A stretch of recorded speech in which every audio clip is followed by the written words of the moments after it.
Day 19. Twister.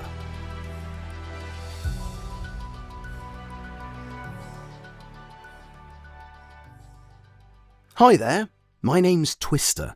I'm the oldest ride in this park, and I happen to think that that's really saying something. Sorry, I'm getting ahead of myself. Yes, I'm a ride, an attraction. Rollercoaster is probably what you would want to say if you saw me, but I've never really been a fan of that word. At least I can't say I ever really understood what it meant, but I know what it means to attract people, and, well, I love to ride. And I love to carry people. I love people. I was built for them. Some of the newer guys have moulded seats and ergonomic brace bars and the like, pretty far cry from my wooden slatted benches and locking poles that are shared by a couple. But when I get up to speed, when I start twisting, no one seems to mind. Years ago, there was a man queuing to ride, and I overheard him talking to a friend about something called comedy. He said that the finest feeling in the world was making people laugh. It sounded like people would go to him and he would speak until they laughed. And he loved it. He said it was a divine feeling. I was honestly a little surprised because everyone else around him seemed to be scared of him, giving him space. Anyway, I thought it was odd because, yes, I enjoyed making people laugh, but only after making them scream. Now that is a divine feeling. But when you scream, you may think you scream with your mouth, but you don't. You scream with your back. There is no finer feeling than having benches full of tensing, screaming backs. Those people are alive in that moment, more than ever, and I not only get to experience it, I create it. It's wonderful. I have done that day in, day out for many years. There are many who try not to scream and fail, some who manage to keep it just in their back, but I know the truth. And sometimes there is the odd creature that screams as a lie. One such time there was a boy and girl, one of many young pairs that make me part of their mating ritual, but these two were different. As I reached my zenith and brought them down the other side, his back screamed while his mouth tried to hide it, but her back was almost asleep, while her mouth released the loudest piercer you ever did hear.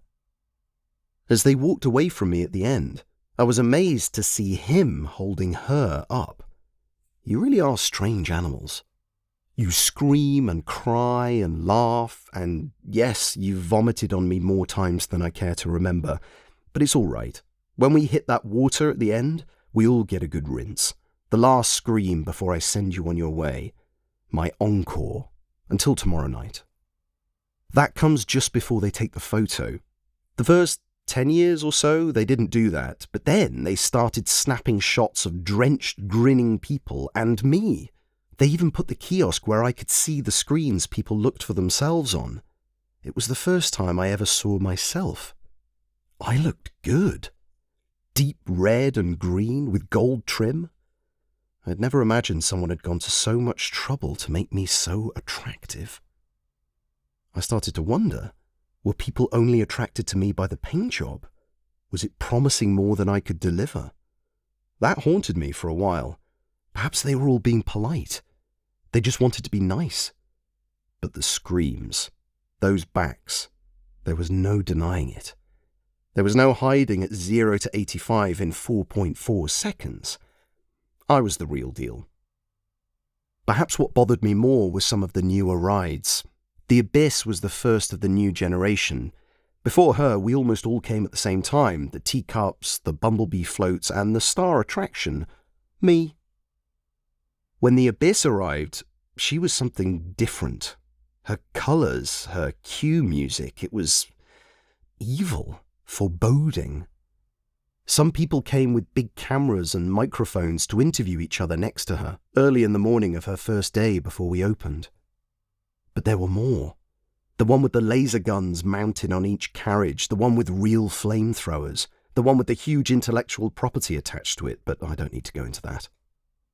I was worried we would be forgotten. We all were, us oldies. But we needn't have. There were more people, more than even when we had first opened our gates. And they stayed longer. Yes, the queues for the Abyss and Rangefinder and Dante were longer, but that meant lots of people came to me as a way to kill time or as a warm-up. I wasn't the main draw anymore, but that was all right. I was legacy, a veteran. I saw faces that I'd seen years before, now with their own kids, eyes lighting up when they remembered me. And when people left saying, "That was better than I expected," well, it doesn't get much better than that. Those times were probably the best there were. Weekdays were full, and weekends and bank holidays were apocalyptic. Well, if you were queuing, I was having the time of my life. I'll admit, it's been quieter since. A few years ago, the gates closed completely for a spell. We weren't told why. We went almost a year before people came back, and then only in dribs and drabs. I was always on, always ready, but some of the more complicated rides were taped off even then. I could see people wandering around, confused, disappointed, but I usually managed to tempt them over to me instead. Dante never reopened, actually. A few of the food stands have been empty for a while too. We don't keep going through the winter anymore, and each spring it takes a little longer for people to come back. We're waiting for that now, actually. The spring has been here for some time and we're still closed. There are people, all dressed the same, in yellow coats and yellow hats, but they don't seem to want to ride. They don't know what they're missing. I'm looking forward to getting going again, to stretch my legs. There's ups and downs in this life. I'm sure there's a saying about it, but that's your sort of thing. I'll just stick to riding.